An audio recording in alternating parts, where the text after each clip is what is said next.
Hey everybody, good morning. Welcome to the first Jira Coffee chat ever. This is a new series that we are experimenting with, and the idea is that we will have more candid conversations, less planned demos and everything. But like, if you have any questions, of course, feel free to uh, use the chat. The idea with this is we have a lot of sessions usually in the India APAC uh, time in the evening, and that usually means it's very late for Australia, good friends in New Zealand, and the entire APAC is actually logging into listen to these sessions after their workday. But I wanted to have something, or maybe at least we have some technical issues, but looks like we're back. So welcome once again, everybody. This is the episode one of Jira Coffee.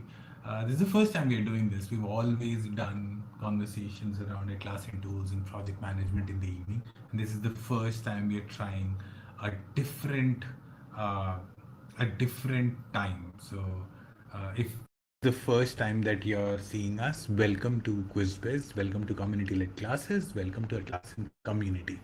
The reason this stream exists is we're going to have candid conversations around Atlassian, Jira, and everything around project management, right? So without further ado, I know got a couple of minutes late with some technical glitches. We'll get started. We'll talk about Jira as I said in the description today. But if you have any questions, very happy to answer those. Just feel free to use the chat to enter them.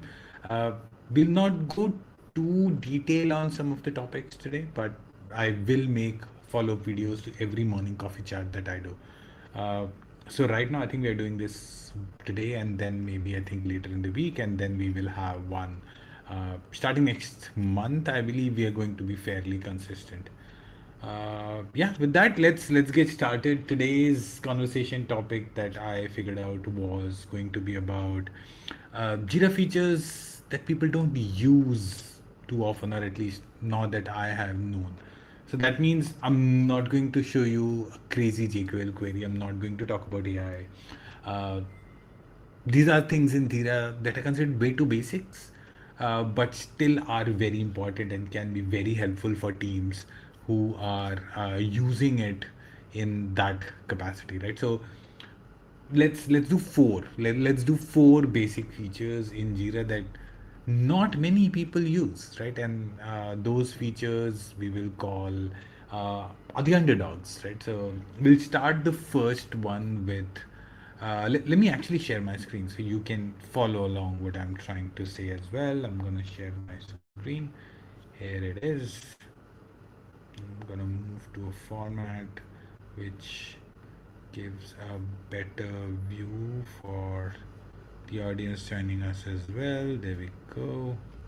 Yep, looks better, much better. So let's talk about this. So what you're seeing here is the Jira board. I'm gonna go to my project and I'm going to space settings and I'm going to the first underrated feature which I think people don't use enough is components. A lot of people that I know use components as labels, so they are just way to segregate information, right? And I've recommended people uh, use labels. So if you use labels, please let me know how you use labels, and if you use components, how do you use components? So uh, I've seen a lot of teams who have really sensible component structure, right? And some teams that have used it for front end, back end, other. I've seen those as components as well in my journey, and usually they get untouched, right? After a while, people are not using components much, but components can be really useful for specifically to define areas of a product, of a department, or of a work stream. Now you see this cool little notification coming in on the screen, which is starting September, spaces will be limited to 1,000 components. So imagine there were teams who were using more components in their more than 1,000 at least. That's why Atlassian has now put in this usage and a guideline around that. I feel 1,000 is too much for the project, by the way. But yeah, we'll not go into that direction.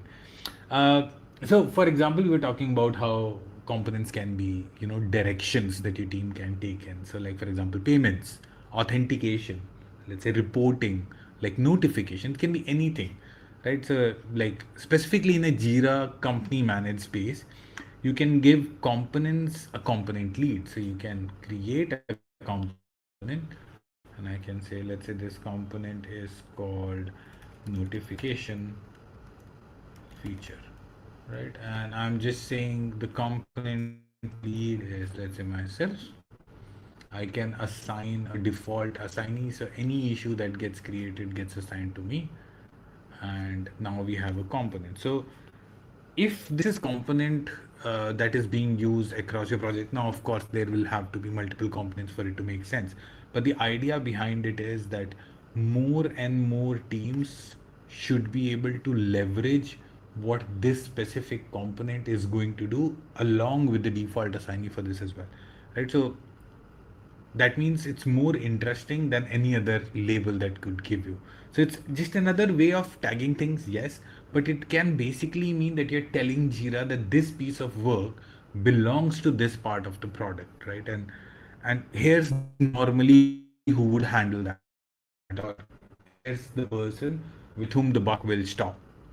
You can also use components to group or report on work. So like for example, you can, if you're using labels, labels are a finicky area to work with, but like you could use a more stable version of that using components, so specifically in a company managed project, right? So that's definitely something that I would recommend. The second thing that I would recommend, if you've not used it that much, and I'll stop and I'll go back to my screen, is filter subscriptions. Now everybody I know creates JQLs and creates filters, but filter subscriptions are actually a different thing. So once you create a filter, you usually run a search. You get the list that you want. You save it, you're done. You're probably calling it in a Kanban board or a Scrum board to get some information, or maybe in a dashboard as well. But creating a subscription of a save filter gives you results sent to you on a schedule, right? And this is where I think people miss the point, because you don't want to create a dashboard for everything. It's good if you want to go and see, but proactively getting that information, I feel sometimes it's much better. Sometimes you just want to Jira, you want to tell Jira that, hey, uh, I have these high priority unresolved issues, or like issues that I haven't updated in a while, and send me a list of everything we need to worry about this week. So every Monday morning, I get a notification, I get an email, which in which Jira sends me that information, and that's a little proactive way of thinking about reporting rather than you going into Jira and finding out what's the issue. You can get that information from Jira directly in your inbox, right? What's stuck, what's overdue, what's unassigned, what's changed, what needs my attention, basically, right? So that's where filter subscriptions become really useful. So if anything changed over the week, you get that information in your inbox, then you can tackle it, work on it the way that you want. The third piece that I would definitely recommend is forms in JSM if you're using JSM for the request type template. I'm gonna I'm gonna call it a little broad feature, and I know a lot of people use it, but these are real native capabilities that are much more interesting if used in a very specified manner. Now, don't have a static form, right? Have flow enabled forms, because what it does is, I've seen JSM forms where there are 30 fields for a customer to fill, and the moment somebody logs into that portal, they're like, ah, this is too much, right? So have show the fields that you need to in a flow that your customer will flow with, right? So like for example, you can use a form and have the fields be dependent on each other.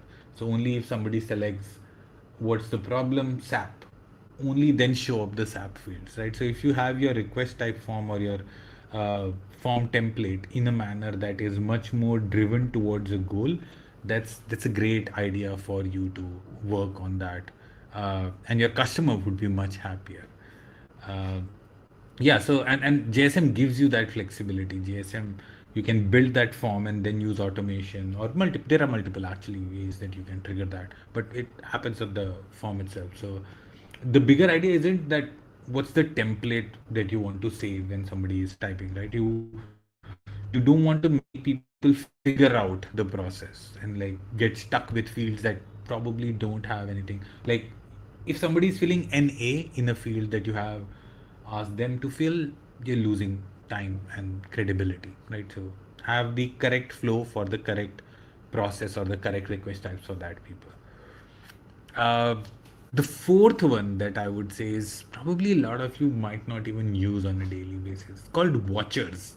Now I know watchers Confluence it's pretty common, but like in even Jira, like it's ridiculously simple.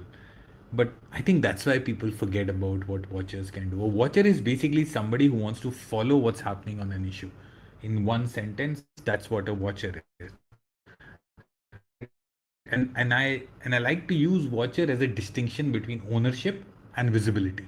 If you're assigned to something, you're the owner.